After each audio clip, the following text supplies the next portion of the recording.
చాలా మంది మీకు క్లోజ్, చిరంజీవి గారు కానీ ప్రతి ఒక్కరు క్లోజ్. బట్ మై డార్లింగ్స్ అండి, అందరూ నా సొంతమే.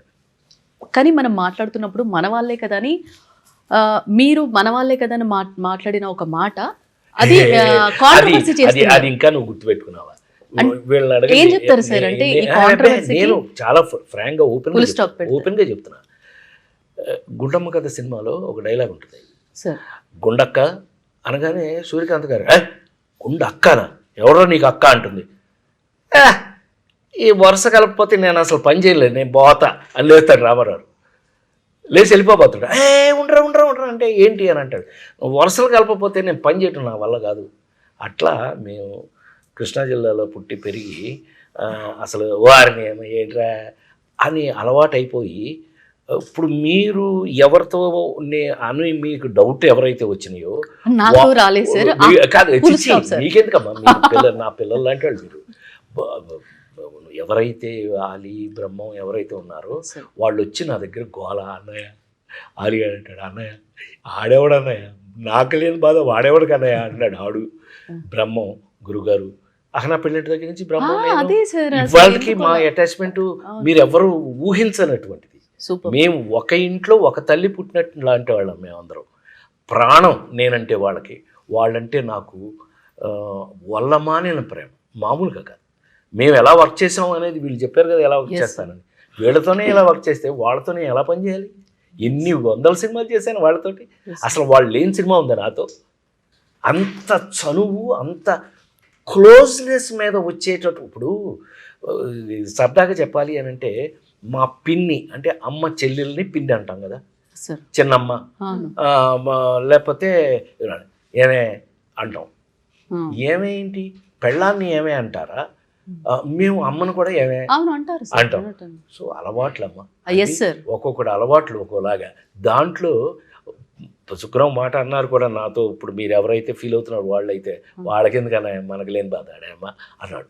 ఒరే వదిలేరా బాబు, వాడి బాధ, వాడికి ఏం చేయాలో తెలియక అది రాశాడు. మొన్న నేను తిరుమలలో కాటేజీ కట్టాను, ఐడియా ఉందిగా మీ అందరికి, ఐడియా ఉంది. స్వామి భిక్ష వల్ల వేసిన భిక్ష వల్ల కాటేజ్. నేను వెళ్ళి దర్శనం చేసుకుని బయటకు వస్తే, బయటికి రాగానే మీరందరూ ఎవరో ఒకళ్ళు ఉంటారుగా, మైక్ పెట్టి ఏంటి దర్శనం, నేను కాటేజ్ని మెయింటైన్ చేస్తాను, మా పార్ట్లో వచ్చాను నేను పనివాడిని, నేను ఇప్పుడు స్వామికి పనివాడిని, మీకు తెలుసు కదా. కాటేజ్ నుంచి రోజు ఎంతో కొంత ఆదాయం వస్తుంది, అది స్వామిని అన్నీ కరెక్ట్గా ఉందా లేదు చూసుకుంటానికి వచ్చానంటే, ఒకడు యూట్యూబ్లో మీరు నమ్మి తీరాలి, మీరు చూడకపోతే మళ్ళీ చూడండి ఎప్పుడన్నా, తిరుమలలో రాజేంద్ర ప్రసాద్ వింత ప్రవర్తన. ఉండవు, నువ్వు చూసుండవు, మీకు ఆ కర్మ లేదు చెప్తున్నా. వద్దు, నేను ఎప్పుడు చూడదు కూడా, వాటిని చూడకండి, కొన్ని అనవసరమైన మీరు చూడకండి. మీరు కూడా ఎందుకు మనస్పాటు చేసుకోవడం. ఏం జరిగింది అంటే చెప్తున్నా. పట్టుకుని నాకు అది వచ్చి మా ఇంట్లో ఎవరో తీసుకొచ్చి ఏంటిది ఏం చేసావు అక్కడ అనేటప్పటికీ, నేనా తిరుమల ఎంటర్ అవగానే ముందు చెప్పులు ఇచ్చేస్తా. అంత భయం నాకు కొండపైన, అంత ఉంటాను కదా, నేనేం చేశాను అని అన్నా. మరి ఇదేంటి ఇట్ట పెట్టాడు అన్నాడు. వింత ప్రవర్తన అన్నీ నేను ఫుల్గా చూశాను. ఏమీ లేదు, కాటేజ్ కాదమ్మా, మీమ్స్ అని నువ్వు అంత తేలిగ్గా తీసి పారేసావు. కానీ కొంత ఇందాక నువ్వు హర్ట్ అయ్యావు కదా, ఫీల్ అయ్యావు కదా, అది మనకి ఎందుకంటే ఏమని నేను ఏంటి అని కనుక్కుని, అతను ఎవడో రాశాడని పట్టుకోండి కనుక్కుని అని కనుక్కోమంటే మా నాగరాజు గారికి అతను చెప్పాడట, ఏంటి అన్నయ్య ఫీల్ అయ్యారా అని అంట. నవ్వుతూ ఫీల్ అయ్యారంటే, ఫీల్ అవుట్ ఏంటయ్యా, పైగా తిరుమల రాశారు, పాపం చుట్టుకుంటుందా, పోతారు మీరు, పాపం చుట్టుకుంటే తప్పు కదా. ఆయన స్వామి ఫ్యామిలీ మెంబర్, ఆయన వెంకటేశ్వర స్వామి ఫ్యామిలీ మెంబర్ అని ఈయన ఇంకొక మాట ఎక్స్ట్రా మాట్లాడి అలా రాయటం తప్పు కదా అనంటే, ఏం చేయమంటావు అన్నయ్య, అలా టైటిల్ పెట్టకపోతే ఎవడు చూడట్లేదు చదవట్లేదు అన్నాడు. దీన్ని బట్టి ఏమంటావు చెప్పు, మా పరిస్థితి అలా తయారు.